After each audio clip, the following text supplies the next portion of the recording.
बीवी ने गल्ला किया कि अगर पहले बता दिया जाता तो वो इतनी परेशान ना होती, जिस पर शौहर ने वदा किया कि आइंदा हर बात पहले से बताएगा। थकन से चूर शौहर को आराम करने का कहा गया और बीवी नाश्ता लाने चली गई। मगर शौहर के ज़हन में एक उलझन पैदा हो चुकी थी। इसी सुबह बस स्टेशन पर इसे एक लड़की नजर आई थी जो हुलिये में बिल्कुल महविश जैसी लग रही थी। चेहरा वाज़े ना देख पाने के बाइस वो यकीन से कुछ न कह सका, मगर दिल में सवाल कांटे की तरह चुभता रहा कि आखिर महविश इस वक्त बस स्टेशन पर क्या कर रही होगी। बीवी ने इसे तसल्ली दी कि शायद कोई और लड़की महविश से मलती जलती होगी और फिक्र करने की कोई वजह नहीं। शौहर ने बात टाल दी, मगर अंदर ही अंदर बेचैनी अपनी जगह बरकरार रही।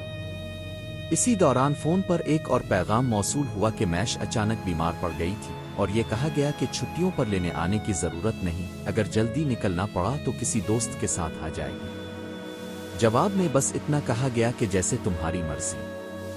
दूसरी तरफ एक और घर में सुबह देर से आग खिली। भाई ने आवाज दी कि क्या वक्त हो गया और अभी तक सोए हो। जुबैदा हंसते हुए जवाब देती है कि सारी रात जागती रही, आंखें तो अभी तक खिली हैं।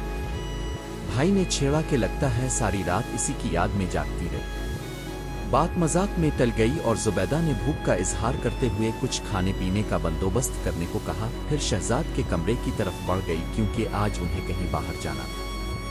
एक और घर में जज्बाती मंजर जन्म लेता है। माँ परेशान होकर बेटी से पूछती है कि अचानक क्यों आ गई, जिस पर बेटी जवाब देती है कि बस माँ की याद सता रही थी। फिर बाप की तरफ रुख करके वो कांपती आवाज में कहती है कि वो इस घर की दहलीज पर कदम रखने के काबिल नहीं। शर्मिंदगी के बाइस इसने कभी सामने आने की हिम्मत नहीं की, मगर आज दिल की बेचैनी इसे यहाँ खींच लाई। बाप की आंखों में आंसू आ जाते हैं। वो कहता है कि बेटी, तुम जो भी हो मेरी औलाद हो, मैं तुमसे दूर नहीं रह सकता। बेटी मुआफी की तलबगार होती है और कहती है कि इसने बाप को बहुत तकलीफ पहुंचाई।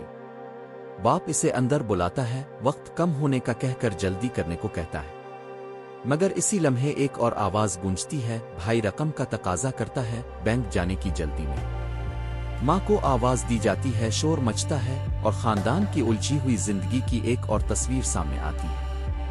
बेटा बाप से मुखातिब होता है, पुरानी बातों को भुला कर नए सिरे से जिंदगी शुरू करने की दरख्वास्त करता है। वो बाप से कहता है कि नशे की लत मुकम्मल तौर पर तर्क कर दे और सेठ दाऊद जैसे लोगों से तमाम ताल्लुकात खत्म कर दे।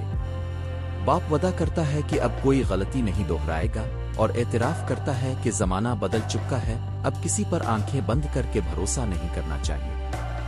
बेटी भी अपनी जिंदगी का तजर्बा बांटती है कि सैकड़ों लोगों से मिलने के बाद इसने सिर्फ एक शख्स पर भरोसा किया और आज वो एक पुरसुकून जिंदगी गुजार रही है। वो बाप को नसीहत करती है कि हर किसी पर एतमाद करने की गलती ना करे। बाप बेटी की बातें सुनकर फख्र महसूस करता है और एतराफ करता है कि अगर उसके हालात बेहतर होते तो वो खुद पहले सांवर जाता, फिर औलाद की बेहतर तरबियत कर पाता। सब कुछ तकदीर का लिखा मानते हुए वो अपनी खुशी का इजहार करता है कि आखिरकार उसके बच्चे सुधर गए।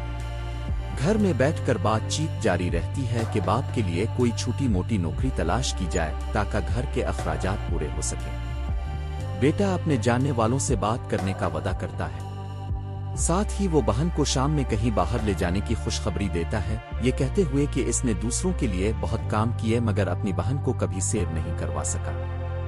बहन मुस्कुराते हुए कबूल करती है मगर शर्माते हुए कहती है कि वो ज्यादा खर्चा नहीं करवाना चाहती। यूं एक टूटे हुए घराने की कहानी आहिस्ता आहिस्ता जड़ने लगती है, शुकूक और शुबहात, नदामत, मुआफी और नए सिरे से शुरुआत के दरमियान झूलती हुई। आगे क्या होगा? क्या महविश वाला राज खिलेगा? क्या बाप वाकई बदल चुका है? ये जानने के लिए हमारे साथ बने रहें। अगर आपको ये वीडियो अच्छी लगी हो तो लाइक, शेयर और सब्सक्राइब जरूर करें। और मिलते हैं अगली किस्त में एक और जबरदस्त कहानी के साथ। अल्लाह हाफिज।